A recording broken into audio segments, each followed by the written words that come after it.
Good morning बेटा। 12th class current हमने कल कर लिया था कंप्लीट। आज हम आगे शुरू करते हैं ड्रिफ्ट वेलोसिटी। ठीक है, ड्रिफ्ट वेलोसिटी के बारे में हम यहाँ पे पढ़ेंगे। ड्रिफ्ट का मीनिंग क्या होता है, सबसे पहले आपको ये पता होना चाहिए what do you mean by drift. Drift velocity, drift का मीनिंग होता है धकेलना। ठीक है, धक्का देना किसी चीज़ को। हमारे पास क्या है यहाँ पे ड्रिफ्ट करने के लिए? हमारे पास इलेक्ट्रॉन्स हैं ड्रिफ्ट करने के लिए। ठीक है, हमें इलेक्ट्रॉन्स की ड्रिफ्ट वेलोसिटी निकालनी है। कौन सी होती है ड्रिफ्ट वेलोसिटी, वो पढ़ेंगे। हमने ये पढ़ा है कि हमारे पास एक कंडक्टर है जिसमें से करंट फ्लो करता है। ठीक है, कंडक्टर का मीनिंग ही क्या होता है? वो सारे सब्सटेंसेस जो कैरी करते हैं करंट को। इस कंडक्टर में हमारे पास नंबर ऑफ फ्री इलेक्ट्रॉन्स हैं। क्लियर है? क्या है यहाँ पे हमारे पास? नंबर ऑफ फ्री इलेक्ट्रॉन्स हैं। यहाँ पे अगर हम बात करें इन केस ऑफ कंडक्टर्स, तो अप्रॉक्सीमेट जो नंबर डेंसिटी होती है, नंबर डेंसिटी पहले तो होती क्या है? नंबर ऑफ इलेक्ट्रॉन पर यूनिट वॉल्यूम, जिसको हम बार बार स्मॉल n से डिनोट करेंगे। ये होती है कंडक्टर में अप्रॉक्सीमेट 10⁻29 पर metre cube. Per unit volume है ना, तो according to per unit volume कितनी होती है? 10⁻29 पर मीटर क्यूब। ये जो इलेक्ट्रॉन्स हैं ये सारे के सारे इस कंडक्टर में रूम टेम्परेचर पे फ्रीली मूव करते हैं। क्लियर है? और फ्रीली मूव करते हैं तो at room temperature speed of free electron, जिसको हम थर्मल स्पीड भी बोलते हैं। क्या बोलते हैं? थर्मल स्पीड ऑफ इलेक्ट्रॉन भी बोलते हैं। अप्रोक्सीमेट 10⁵ मीटर पर सेकेंड होती है। और इस स्पीड से ये सारे इलेक्ट्रॉन रैंडम मोशन में होते, कंप्लीटली इधर उधर मूव करते हैं, जैसे गैसेस के मॉलिक्यूल मूव करते हैं। ठीक उसी तरह से, इस तरह से कोई इधर जा रहा होगा, कोई इधर, किसी की स्पीड ये होगी, किसी की स्पीड ये होगी। इस तरह से रैंडमली मूव करते हुए तुम्हें यहाँ पे इलेक्ट्रॉन्स हैं वो दिखाई देंगे। तो अगर इस तरह से रैंडमली मूव करते हैं तो इनकी जो एवरेज वेलोसिटी होती है, एवरेज स्पीड होती है, एवरेज वेलोसिटी होती है, वो कितनी होती है? 0 होती है, क्योंकि नेट इफेक्ट मोमेंटम का कितना हो जाएगा? 0 हो जाएगा। इसके बाद मान लो आपके पास नंबर ऑफ इलेक्ट्रॉन्स हैं n। ठीक है, u1 is the velocity of at room temperature, या इनिशियल वेलोसिटी जिसको आप बोलते हो, ऑफ फर्स्ट इलेक्ट्रॉन। इसी तरह से u2, u3 up to un is the velocity of nth electron. Clear है? एवरेज निकालना है एट रूम टेम्परेचर, ये चीज़ आपको ध्यान रखनी है। एट रूम टेम्परेचर अभी मैंने बताया था, एवरेज वेलोसिटी कितनी हो जाएगी? 0। क्यों हो जाएगी? क्योंकि एट रूम टेम्परेचर जो मोशन होता है इलेक्ट्रॉन्स का, फ्री इलेक्ट्रॉन्स का, वो बहुत रैंडम मोशन होता है। इधर उधर रैंडमली मूव करते हैं, किसी टारगेट पे नहीं पहुंच पाते हैं, जहाँ थे वहीं अपनी जगह पे टू एंड फ्रो मूव करते रहते हैं, इसलिए उनकी एवरेज वेलोसिटी कितनी हो जाती है? 0। कैसे निकालोगे? Velocity is a vector quantity, un vector by n is equal to 0। ये कंडीशन है हमारे रूम टेम्परेचर पे फ्री इलेक्ट्रॉन्स के पास कोई नेट या कोई एवरेज वेलोसिटी नहीं होती है।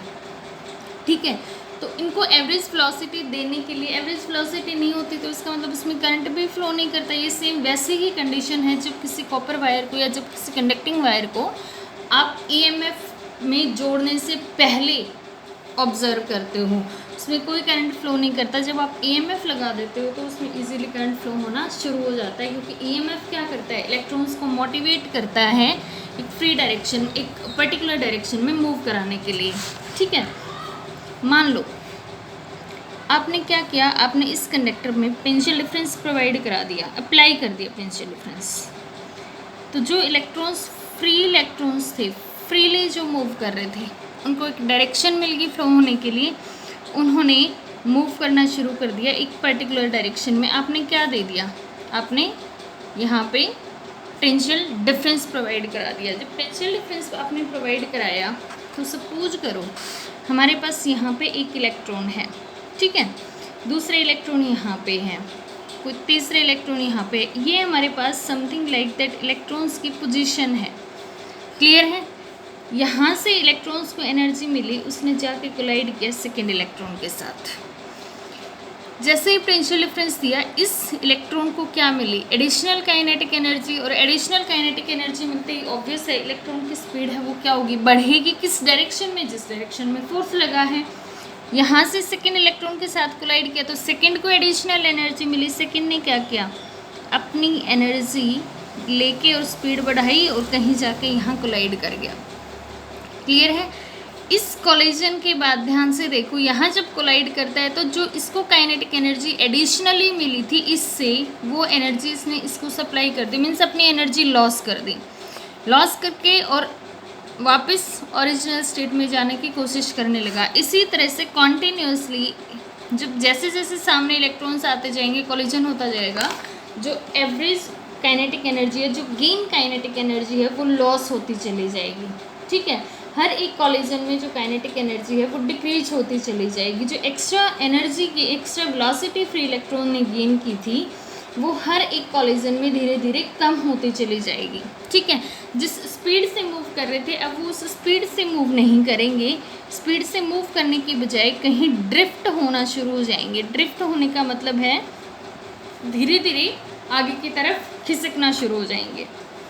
तो इस स्टेज में जब पोटेंशियल डिफरेंस आपने अप्लाई कर दिया, इनिशियली जो इलेक्ट्रॉन्स थे उन्होंने एनर्जी गेन की, काइनेटिक एनर्जी, स्पीड बढ़ाई और स्पीड बढ़ा के वो इन फॉरवर्ड डायरेक्शन जो भी उसके पास में इलेक्ट्रॉन आया उसके साथ कोलाइड किया और हर एक कोलिजन में अपनी एनर्जी को लॉस किया और हर एक कोलिजन में अपनी स्पीड को कम किया। तो इस तरह से जो इलेक्ट्रॉन्स हैं वो धीरे धीरे टुवर्ड्स पॉजिटिव टर्मिनल की तरफ मूव करते चले गए और अल्टीमेटली कहाँ पहुँच गए, एक टर्मिनल से इलेक्ट्रॉन कोलाइड करता करता अपने पॉजिटिव टर्मिनल पे पहुंच गया। क्लियर है। तो यहाँ से यहाँ तक की जो स्पीड थी, that speed of particle is known as drift speed, या that velocity of particle, that velocity of free electron is known as drift velocity. ठीक है, यहाँ पे अगर आप देखोगे तो एक इलेक्ट्रॉन ने, एक फ्री पार्टिकल ने initial to final position gain की है, चाहे वो in form of transfer of energy ही क्यों ना गेन की हो, लेकिन अपना पाथ है वो कंटिन्यू चेंज करते हुए वो फाइनल डेस्टिनेशन पे पहुंचा है। ऊपर वाले केस में क्या था, अपनी ही पोजीशन पे टू एंड फ्रो मूव करते रहे, फाइनली कहीं पहुंचे नहीं। एवरेज इफेक्ट क्या हो गया, ज़ीरो। यहाँ पे एवरेज वेलोसिटी है वो ज़ीरो नहीं होगी, ये ध्यान रखना है। Average velocity after applying potential difference क्या नहीं होगी, ज़ीरो। यहाँ जो वेलोसिटी होगी उसको हम क्या बोलेंगे, ड्रिफ्ट वेलोसिटी होगी, जिससे थोड़ी थोड़ी वेलोसिटी से पार्टिकल्स हैं वो फाइनली पॉजिटिव टर्मिनल की तरफ मूव करना शुरू करेंगे। क्लियर है। अब अगर हम डिफाइन करें तो कैसे डिफाइन करेंगे, डिफाइन करते हैं ड्रिफ्ट वेलोसिटी को। ड्रिफ्ट वेलोसिटी डेफिनेशन आपको देनी है ड्रिफ्ट वेलोसिटी की। कैसे डिफाइन करोगे, the average velocity with which free electrons, the average velocity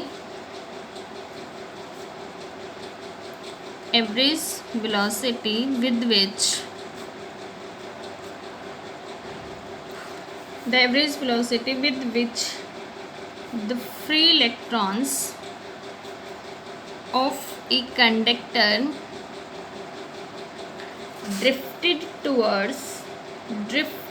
ध्यान रखना है, drifted towards the positive terminal, drifted towards the positive terminals of a conductor या positive terminal of a battery of a cell और battery under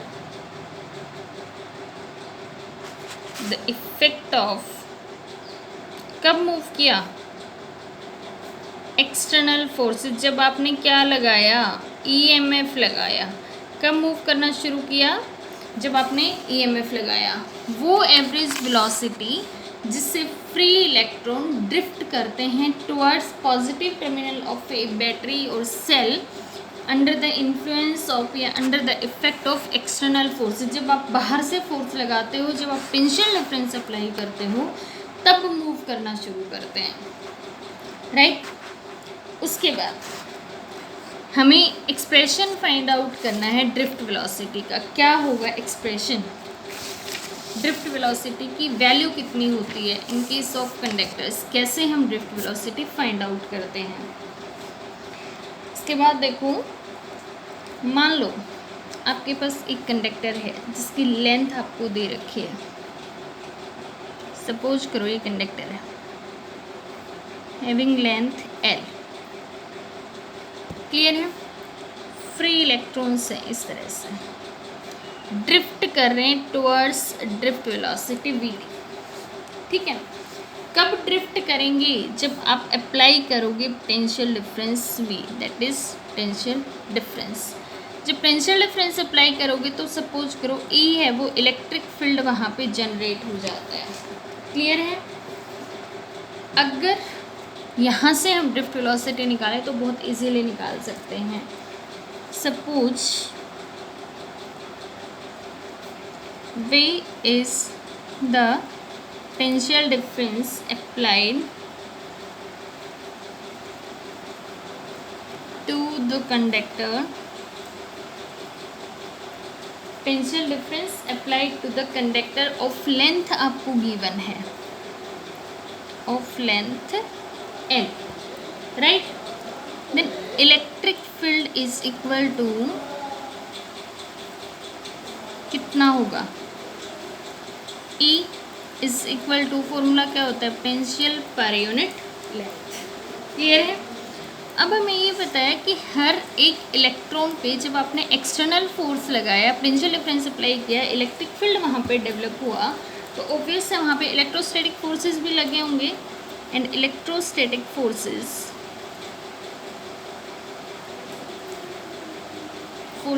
जब आपने potential difference apply किया, electric field generate हुआ, और चार्ज को जब आप इलेक्ट्रिक फील्ड में रखते हो तो कौन से फोर्सेस लगते हैं उस पर, इलेक्ट्रोस्टैटिक फोर्सेस। कितने लगे होंगे, F is equal to minus Q E होता है, और चार्ज कितना है इलेक्ट्रॉन का, E इंटू में E। Force is a vector quantity, किस डायरेक्शन में होगा, in direction of electric field, clear है। अब बड़े ध्यान से देखो, आपने क्या कंसीडर किया है, आपने इलेक्ट्रॉन कंसीडर किया है, और हमने ये पढ़ा है कि हर एक कॉलिजन के बाद जो इलेक्ट्रॉन की स्पीड है, जो वेलोसिटी है, वो डिक्रीज होती है, ठीक है। इसका मतलब इलेक्ट्रॉन है वो एक्सेलरेट करते हैं। And m is the mass of electron, particle है तो मास एग्जिस्ट करता होगा। According to Newton second law of motion, यहाँ पे फोर्स कितना लग रहा होगा, मैकेनिकल फोर्स जिसको आप बोलते हो, according to Newton second law, force on electron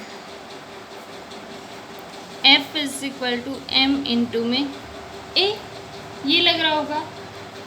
यहाँ से A की वैल्यू आप फाइंड आउट कर लो, A is equal to F by M, इतना एक्सेलरेट कर रहा होगा। F कितना है, ऊपर निकाला है हमने, A is equal to minus E by M, इतना एक्सेलरेट करता है एक पार्टिकल, इतने एक्सेलरेशन से ड्रिफ्ट करता है towards positive terminal of a battery. अब हमारे पास नंबर ऑफ इलेक्ट्रॉन्स हैं वो n हैं, और इनिशियल स्पीड्स हैं वो u1 u2 u3 up to un। एक इलेक्ट्रॉन जब एक बार कोलाइड करता है, उसके बाद एनर्जी लॉस करके टेंडेंसी होती है मूव करता है टुवर्ड्स ओरिजिनल स्टेट। इसी तरह से नेक्स्ट जब कोलाइड करता है तो टेंडेंसी होती है टुवर्ड्स ओरिजिनल स्टेट मूव करने की, क्योंकि हर एक केस में एनर्जी क्या होती है, लॉस होती है। उसके बाद किन्हीं भी दो सक्सेसिव कॉलिजन्स के बीच का जो टाइम पीरियड होता है that is known age relaxation time period, और टाउ से डिनोट करते हैं, रिलैक्सेशन टाइम। क्लियर है? अब ध्यान से देखो, मान लो किसी भी टाइम पे एनी इंस्टेंट पार्टिकल की या इलेक्ट्रॉन की वेलोसिटी आपको फाइंड आउट करनी हो, ठीक है, at any instant, at any instant velocity of या final velocity of first particle, first electron, ठीक है, कितनी होगी? फॉर्मूला पता है हमें, v1 is equal to u1 plus a tau 1। Formula पता है, यही किया है हमने। v is equal to u plus a t। u1 is the initial velocity of electron, a is the acceleration and tau 1 is the relaxation time. Clear है? Similarly v2 निकालना हो, second के निकालने हो, v2 is equal to u2 plus a tau 2। इसी तरह से nth की अगर हम निकालें तो un is equal to vn इज इक्वल टू un plus a tau n, ठीक है। At any instant first electron की फाइनल वेलोसिटी कितनी है, u1 plus a tau 1, second की कितनी, u2 plus a tau 2, third की कितनी होगी, u3 plus a tau 3, nth की निकालेंगे तो un प्लस a टाउ 1 निकाल दोगे, ठीक है। उसके बाद ड्रिफ्ट वेलोसिटी की डेफिनेशन में जाते हैं, होती क्या है? Drift velocity is the average velocity, कौन सी average, v1 plus v2 plus vn by n, वो एवरेज वेलोसिटी जिससे इलेक्ट्रॉन ड्रिफ्ट करते हैं, और इलेक्ट्रॉन तो फाइनल वेलोसिटी से ड्रिफ्ट करते हैं, तो ड्रिफ्ट का एवरेज ही क्या होती है, फाइनल का एवरेज ही क्या होती है, ड्रिफ्ट वेलोसिटी होती है। क्लियर है? तो यहाँ से आपको vd की वैल्यू फाइंड आउट करनी है, तो vd निकालने के लिए क्या करोगे, v1 की वैल्यू यहाँ से उठा के पुट कर दो, u1 plus a tau 1 plus v2 की वैल्यू कितनी है, u2 प्लस a टाउ 2। इसी तरह से un की वैल्यू कितनी है, un plus a tau n। Average निकालनी है तो बाय n। क्लियर है? अब इसको थोड़ा सा अलग करते हैं हम। अगर आप चाहो तो इसको ऐसे लिख सकते हो, vd is equal to u1 plus u2 plus un by n plus a tau 1 a tau 2 a tau n, a common, tau 1 plus tau 2 plus tau n by n। LCM लेके ऐड करोगे तो again वही condition आनी है जो आपकी पहले आई हुई थी, लेकिन ये वाली वैल्यू हमें पता है, ये रूम टेम्परेचर पे वेलोसिटी होती है इलेक्ट्रॉन्स की, दिस इज 0। क्लियर है? And that is the average relaxation time, इसको हमने पुट कर दिया है टाउ, तो vd आ गई आपके पास a टाउ। क्लियर है? vd की वैल्यू कितनी आ गई तुम्हारे पास, a टाउ। a हमने ऊपर निकाला था, देखो ये निकाल रखा, vd is equal to minus e by m into tau, that is the formula for drift velocity. ठीक है, vd is equal to minus e tau by m, ये आपके पास ड्रिफ्ट वेलोसिटी का फॉर्मूला आ गया। अब बहुत बार क्वेश्चन ये पूछा जाता है कि what do mean by negative sign. Negative sign का मतलब है ये वेक्टर है और ये वेक्टर है, ठीक है। इलेक्ट्रिक फील्ड और ड्रिफ्ट वेलोसिटी की डायरेक्शंस हमेशा अपोजिट होती हैं। क्लियर है? इलेक्ट्रिक फील्ड और ड्रिफ्ट वेलोसिटी, इलेक्ट्रिक फील्ड होता है पॉजिटिव टू नेगेटिव, ठीक है, और ड्रिफ्ट वेलोसिटी होती है इलेक्ट्रॉन कहाँ आते हैं, नेगेटिव से पॉजिटिव में आते हैं। क्लियर है? आया समझ? उसके बाद ये फॉर्मूला हमने निकाल दिया ड्रिफ्ट वेलोसिटी का। फील्ड और ड्रिफ्ट वेलोसिटी की डायरेक्शंस आपको पता चल गई, हमेशा क्या रहती हैं, ऑपोजिट रहती हैं। इसी के बाद इसी में एक छोटी सी टर्म आती है, what do you mean by mobility.